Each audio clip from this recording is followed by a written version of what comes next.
Hello, hello, je suis ravie de vous retrouver pour cette guidance Oracle Astro des Scorpions et Ascendant Scorpion pour le mois de décembre 2024. Vous venez de passer votre saison, c'est-à-dire que pour vous, vous avez redémarré une année. La saison du Sagittaire, bien c'est la deuxième étape, puisque le Sagittaire se positionne dans votre maison 2. La maison 2 correspond à la maison de tout ce qui est financier, de l'argent que l'on gagne, de l'argent que l'on investit, de l'argent qu'on investit en achetant un bien immobilier, c'est tout ce qui concerne le patrimoine. Donc vous allez être concentré sur vos finances. Et Dieu sait si les finances, c'est important pour vous. Il faut quand même savoir que, entre autres, pas que ça, mais le Scorpion est un signe d'argent. Donc, l'argent est important pour le Scorpion. C'est quelque chose, beaucoup de Scorpions passent leur vie à rêver et à penser à l'argent. Donc Mercure va être positionné dans cette maison 2 en Sagittaire. Là, vous êtes certainement, comme Mercure est rétrograde, dans une période où vous devez faire des vérifications de comptes, vous êtes en train de faire de compter aussi, de regarder vos comptes en banque, de pouvoir projeter des nouveaux projets pour gagner plus, etc. Ce qui va être intéressant à partir du 16 décembre, c'est que Mercure redevient direct. Et là, par contre, c'est une bonne période pour faire des négociations, faire un achat immobilier, pour faire une vente. Et pourquoi pas pour contracter des contrats avec des personnes qui pourront vous faire gagner de l'argent. En tout cas, c'est ce que vous penserez. C'est une bonne période pour les négociations commerciales. Ensuite, le soleil va passer en Capricorne dans votre maison 3. C'est un moment où vous sentirez que les choses bougent. La maison 3 est une maison de mouvement. C'est une maison qui est liée à tout ce qui est justement aux écrits, à la parole, à la communication, aux échanges, à tout ce qui est scolaire. Donc vous serez peut-être dans une réflexion très importante pour peut-être mettre en route un projet. Vénus, elle, est positionnée en Capricorne aussi que jusqu'au 7 décembre. Ensuite, elle passera en Verseau. Et là, ça va être intéressant parce que effectivement, ce Verseau est très important. Pourquoi? Parce que Pluton a quitté le Capricorne qui était quand même très en harmonie avec vous. Le Capricorne est un signe qui s'entend très bien avec le Capricorne. Et là, Pluton rentre en Verseau. Et vous êtes en carré avec le Verseau. Donc c'est vrai que ça va coincer. Alors, le Verseau est positionné dans votre maison 4, la maison de la famille, du foyer. Ce Verseau, c'est le signe de la liberté. Il n'est pas improbable qu'il se passe des événements dans votre vie familiale qui vous empêchent de faire ce que vous voulez, qui entravent à votre liberté. Donc, vous allez, par exemple, ça va être une période où vous pourriez avoir des remontées du passé, de choses que vous avez vécues dans votre enfance, que vous avez vécues dans le passé, et qui font que vous allez vous rendre compte que toutes ces souffrances passées conditionnent toute votre vie. Et c'est comme ça qu'on se rend compte qu'on s'est trompé dans nos choix de personnes, nos choix de vie. Donc il est très important de se libérer de ça. C'est vrai que la maison 4, c'est la mémoire, c'est le passé, c'est la nostalgie, c'est la famille. Donc voyez ce qui a pu être un problème. Alors, ce sont quand même, pour Pluton en tout cas, les scorpions du mois d'octobre qui vont être touchés en premier. Et plus particulièrement ceux qui sont nés le 23-24 octobre. Ensuite, de toute façon, Pluton va faire tous les degrés du Verseau, donc touchera tous les degrés, par exemple, du Scorpion. Vous avez quand même, vous aussi, cette conjonction Vénus-Pluton, sachant que Pluton est quand même votre planète. Donc, c'est pas... dans son cheminement, elle a toujours une importance beaucoup plus grande pour vous que pour les autres, automatiquement. Et donc, il va y avoir cette conjonction Vénus-Pluton qui peut amener un coup de cœur, quelque chose, une attraction. Et de toute façon, vous fonctionnez que comme ça, sur des relations très magnétiques, très intuitives, très fatales aussi. Le Poisson est positionné dans votre maison 5, qui est la maison de l'amour, des enfants, de la création, de la créativité, de la chance. C'est la maison des plaisirs. Donc c'est vrai que Neptune, positionné dans cette maison, a pu vous amener beaucoup de créativité, d'inspiration, si vous êtes artiste par exemple. Vous pouvez avoir eu plein d'idées. Ça peut être un moment où vous avez été un petit peu plus romantique aussi, parce que le Scorpion, il est dur. Dans l'amour, il peut avoir un côté romantique, mais n'empêche qu'il a toujours un côté très dur qui est là. Donc Neptune va être dans cette maison 5, et toujours dans cette maison 5, en tout cas en fin de signe, hein, donc il touche les derniers décans des Scorpions. Et c'est vrai que ça va être un moment où vous aurez envie de plus de romantisme, mais faites attention parce que Neptune peut amener des trahisons, des illusions sur certaines histoires. Et je sais que j'ai certains Scorpions qui se sont fait des idées sur des histoires et que ça n'a pas été du tout ce qu'ils ont imaginé. Alors après, ils se remettent une carapace. Ce qui va être intéressant, c'est que Neptune va redevenir direct. Actuellement, il est rétrograde. Il va être direct à partir du 8 décembre. Et là, vous pourriez aller vers une relation à la fois avec du romantisme, mais beaucoup plus clairvoyante, c'est-à-dire en toute lucidité. Donc, vous aurez beaucoup moins de chances de vous planter. Donc, si vous tombez sur quelqu'un qui n'est pas très clair, vous le verrez de suite et vous n'irez pas dans l'histoire. Et Saturne vous amène quand même beaucoup plus de lucidité dans les relations. Donc, bon, voilà, c'est un bon placement pour vous. Le Taureau, c'est votre signe complémentaire et opposé, positionné dans votre maison 7, maison du couple, des associations. Uranus amène des bouleversements qu'on n'attend pas pour les couples. Alors, si vous êtes un Scorpion célibataire, vous pourriez rencontrer quelqu'un avec qui ça aille très vite, avec qui vous ayez envie de vivre, un vrai coup de foudre. Mais si vous êtes déjà en couple, ça peut amener une séparation de couple du jour au lendemain sans crier gare. Attention, ça peut aussi être vous qui ne décidiez pas, c'est-à-dire que vous subissiez les bouleversements. Hein, voilà. Jupiter est en Gémeaux, dans votre maison 8, maison de la transformation, maison de l'argent aussi. Hein. Donc Jupiter va amplifier votre soif de pouvoir et d'argent. Hein. Et déjà que la maison 8, c'est votre maison, donc attention, parce que le Gémeaux a un côté un peu mégalo, et vous aussi d'ailleurs. Donc faites attention à pas être trop survolté, ou à trop en vouloir. On dit à trop en vouloir, on s'étouffe. Hein. Donc c'est quand même... Alors, Jupiter est en Gémeaux quand même jusqu'au mi-juin l'année prochaine, donc vous avez le temps de faire des bêtises. Hein. Donc essayez d'être moins excessif dans votre boulimie financière, et même sexuelle d'ailleurs, puisque la maison 8 est la maison du sexe. J'expliquais que Mars vient de rentrer dans le Lion. Il va être positionné pendant presque 7 ou 8 mois. Il fera une incursion dans le Cancer en début d'année, là. Mais là, pour le moment, il est en Lion et il va être rétrograde le 7 décembre. Alors, je ne sais pas si vous avez remarqué, mais le 7 décembre, il s'en passe. Hein. Vénus rentre en Verseau. Le 7 décembre, le 8 décembre, Neptune revient direct. Le 7 décembre, Mars devient rétrograde. Donc, vous voyez, 7-8, on voit qu'il se passe beaucoup de choses. Hein. Conjonction Vénus-Pluton. 7-8, il y a beaucoup de choses. Donc, c'est à observer cette date-là, ces deux dates-là. Donc, Mars va être rétrograde en Lion. Il est en carré avec votre signe, le Lion, hein, mais il est positionné dans votre maison 10, la maison de vos ambitions. C'est là où je m'inquiète, dans le sens où, entre Jupiter en Gémeaux, Mars en Lion, vous allez être hyper boulimique de pouvoir, de réussite de vos ambitions, et peut-être même en voulant écraser les autres. Donc attention, attention, parce qu'il y a toujours un revers de fortune à un moment donné. Vous savez, on ne peut pas vouloir trop et même être prêt à tout pour y arriver et ne pas avoir des conséquences à un moment donné. Donc, sachez-le, Mars va vous booster, va vous donner encore plus d'ambition, va vous donner encore plus l'envie d'y arriver. Vous allez risquer d'être très autoritaire, très dirigiste selon le métier que vous allez faire. Donc attention, attention quand même. Je vous dis au revers de la médaille. Nouvelle lune en Sagittaire positionnée dans votre maison 2. Parfait. Vous pouvez faire des vœux sur tout ce qui concerne le patrimoine et l'argent. Pleine lune en Gémeaux, c'est l'axe 2-8. Donc pareil, avec Jupiter qui est positionné sur la lune.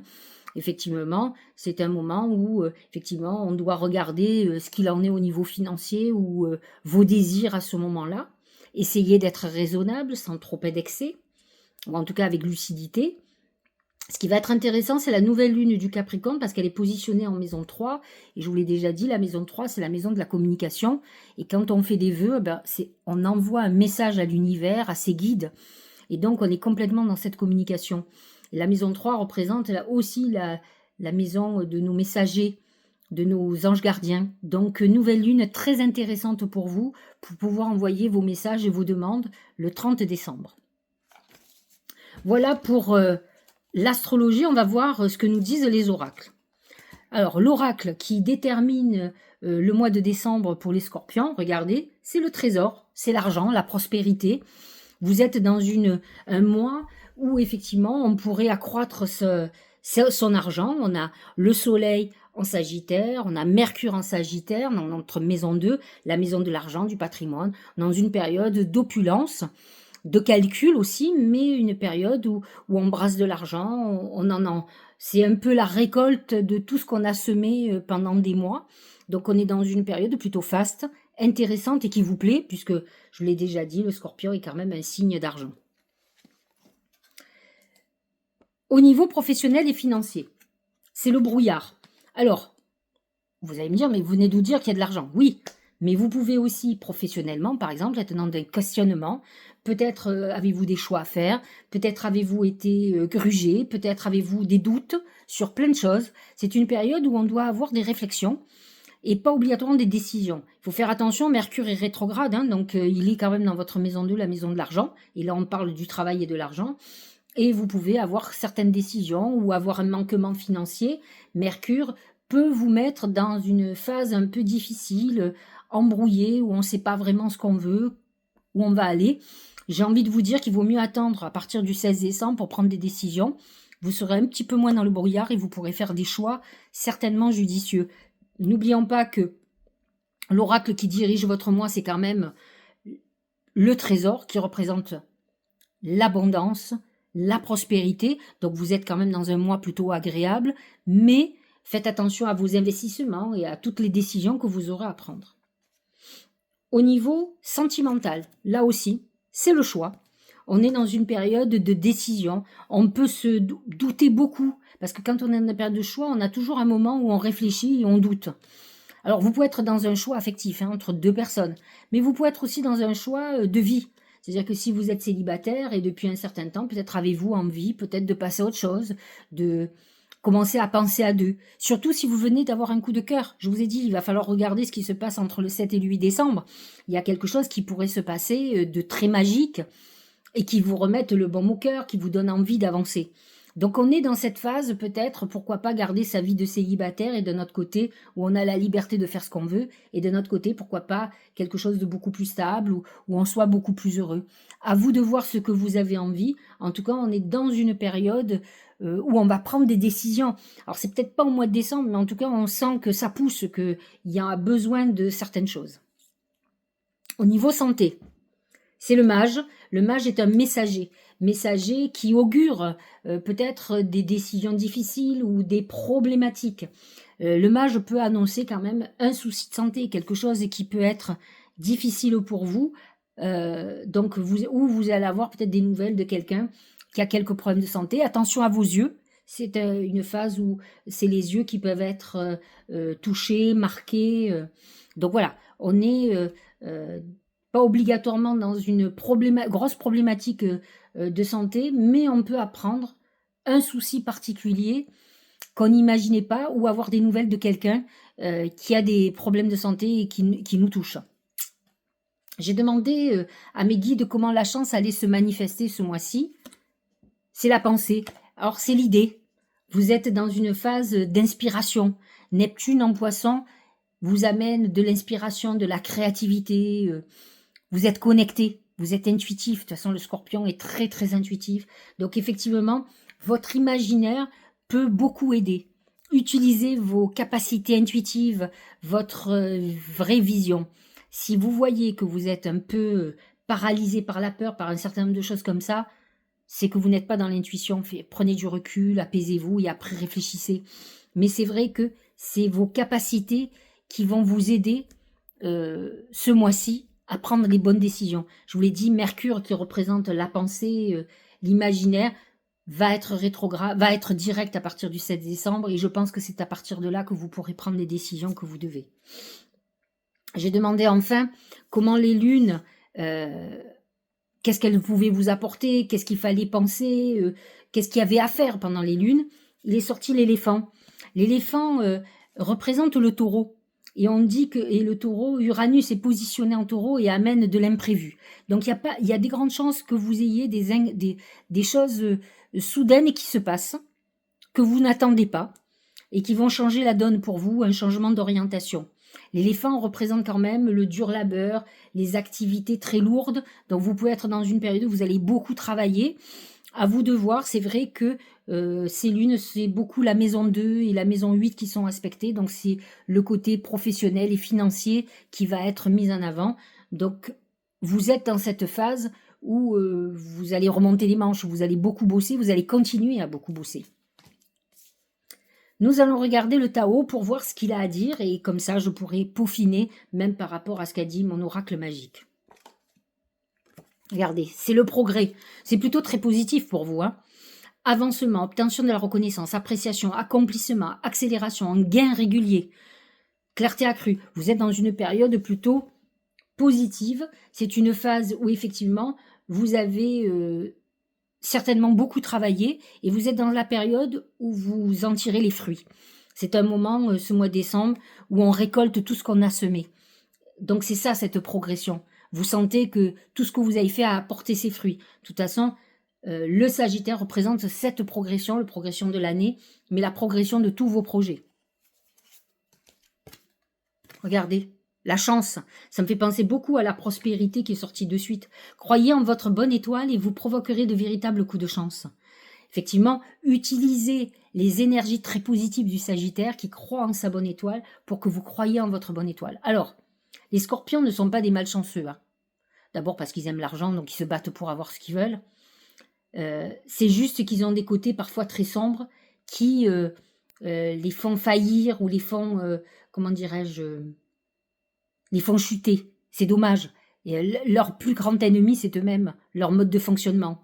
Mais par contre, vous êtes dans une période de chance, une chance certainement méritée, qui n'est pas non plus là au hasard, parce que vous avez œuvré, vous avez fait tout ce que vous deviez faire pour en arriver là. Et là, je vous le redis, vous allez commencer à sentir les retours de tout ce que vous avez fait, de tout ce que vous avez semé. Donc, vous allez sentir que cette chance, elle est là et que les portes s'ouvrent. Mais n'oubliez pas qu'il y a beaucoup de chance parce que vous êtes certainement dans une période très positive, même vous-même. C'est un gros travail à faire, cette positivité, parce que c'est ce qui vous manque. Le corps messager. La confiance dans les précieux messages du corps est votre parfait guide. Alors c'est vrai qu'il faut savoir que quand on a les capacités extrasensorielles, un des outils, si on peut dire, de l'intuition, c'est le corps. On ressent, on va vous dire un truc, vous sentez la chair de poule, vous sentez des choses qui passent dans votre corps. En fait, votre corps réceptionne ce que vous disent vos guides. Et donc, c'est épidermique, comme on dit. Où vous rencontrez quelqu'un, vous sentez une aversion, ou vous sentez quelque chose qui se passe. Le corps vous transmet les émotions, mais aussi les messages. Vous êtes dans une période très réceptive, c'est ce que je vous disais. Neptune est dans votre maison 5, en Poisson. Donc, il y a une notion accrue d'intuition, de messages que vous allez recevoir. N'oubliez pas que le soleil va être dans votre maison 3 en Capricorne, que la nouvelle lune va être aussi un transmetteur et que Jupiter en Gémeaux est un transmetteur. Dans votre maison 8, qui est la maison de la transformation, mais c'est une maison karmique, très intuitive, donc, et c'est votre maison en plus. Donc vous êtes dans une année, effectivement, où on va recevoir beaucoup de messages. Le mois de décembre est un mois particulier où vous allez avoir beaucoup d'émotions et de réception de beaucoup de choses. Donc soyez alerte à ce que votre corps vous dit, y compris dans la maladie. Vous avez un problème de santé, votre corps vous parle, vous dit voilà, quel est le problème. Vous comprenez? Donc, soyez réceptif à ce que le corps a à vous dire. C'est une manière dont vos guides réussissent à vous parler. Ils peuvent vous parler dans les rêves, ils peuvent vous parler dans les oracles, ils peuvent vous parler dans votre tête, mais ils vous parlent aussi par le corps et par les émotions, par les réactions de votre corps. Voilà, j'espère que cette guidance vous aura éclairé. Je vous souhaite aussi à vous, amis Scorpion et ascendant Scorpion, très joyeux Noël, une bonne fin d'année, un bon boudin comme on dit en Provence. Et puis je vous dis à l'année prochaine et puis je vous embrasse et puis à bientôt.